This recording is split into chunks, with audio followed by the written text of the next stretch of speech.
Good morning. Good morning. এখন 12টা বেজে গেছে। এখন গুড মর্নিং। এখন গুড মর্নিং। হ্যাঁ 12টা 1 বাজলে গুড কি বলে আমি গুড আফটারনুন হবে। এই দেখো আমার মাকে, কি হলো? তুমি ভালোই দেখতে পাচ্ছি না? আমি এত কাছ থেকে পুরো কিছু দেখতে পাচ্ছি। আমি রেডি হয়ে গেছি, আমরা ট্রেনেই ঘুরতে যাবো। আর মা এখনো রেডি হয়েই যাচ্ছে। দেখ আমি তোদেরকে খাবার দাবার গুছিয়ে রান্না করে রেডি হলাম, আমার দেরি হবে না? বলো। হ্যাঁ দেরি তো হবেই। চলো। আমরা এখন আমার দিদির বাড়িতে ঘুরতে যাচ্ছি।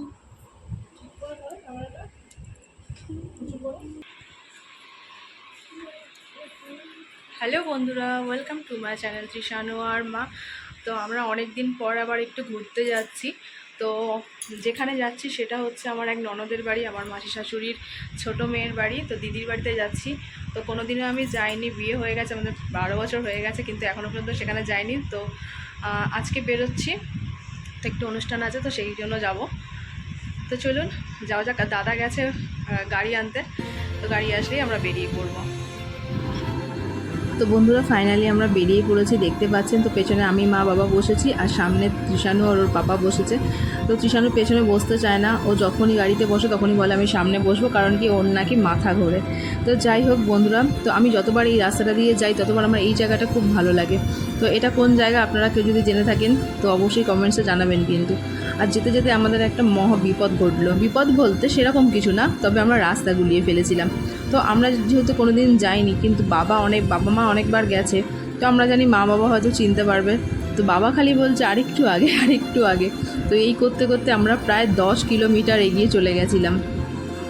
তারপর দিদির কাছে ফোন করে দিদির কাছ থেকে লোকেশন নিয়ে তারপর আমরা ফাইনালি ঠিক জায়গায় পৌঁছাতে পেরেছি। ওফ, এই গরমের মধ্যে যা অবস্থা হচ্ছিল, ঘামে নেই মানে একাকার অবস্থা। তো মা বারবার বলছিল এই রাস্তা না, মার কথা শুনলেই ভালো হতো, আমরা বাবার কথা শুনে এগিয়েছি। তো সেই জন্য পুরো রাস্তা গেছে গুলিয়ে।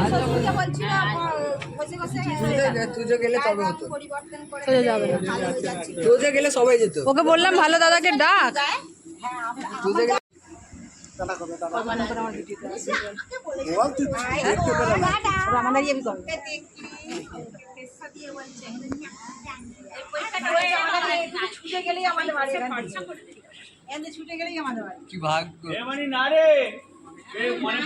বলছে কি ভাগ্য।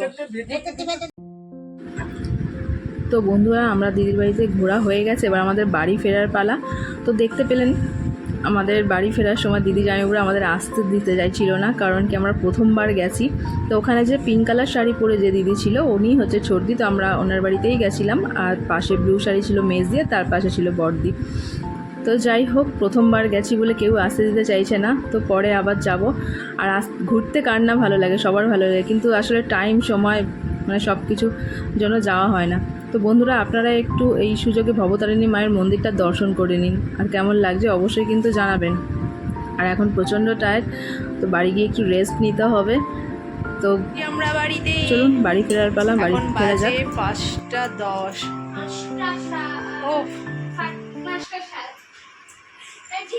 তোর সাথ ও প্রচুর অনেকখানি রাস্তা যাওয়ার সময় প্রচুর প্রচুর প্রচুর প্রবলেম হয়েছে, বাপরে বাপ। তো বাবা সকাল সবাইকে একটু টাটা করে দিই যা বাবা। খেলো না কিছুই, আর বড় বড় ঢেকুর তুলছে। ওই তো এই লাল লাল টেস্টি মাছ। লাল লাল টেস্টি মাছটা? ও যেই মাছটা লাল কালারের হয়। ঠিক আছে, টাটা টাটা করে দে সবাইকে। তো দেখাবো পরে, নেক্সট ভিডিওতে দেখা হবে সবার সাথে। তখন আমি একটু ঠান্ডা ঠান্ডা হাওয়া খাই। হ্যাঁ ততক্ষণ আমরা একটু রেস্ট করি, ভীষণ কষ্ট হয়ে গেছে।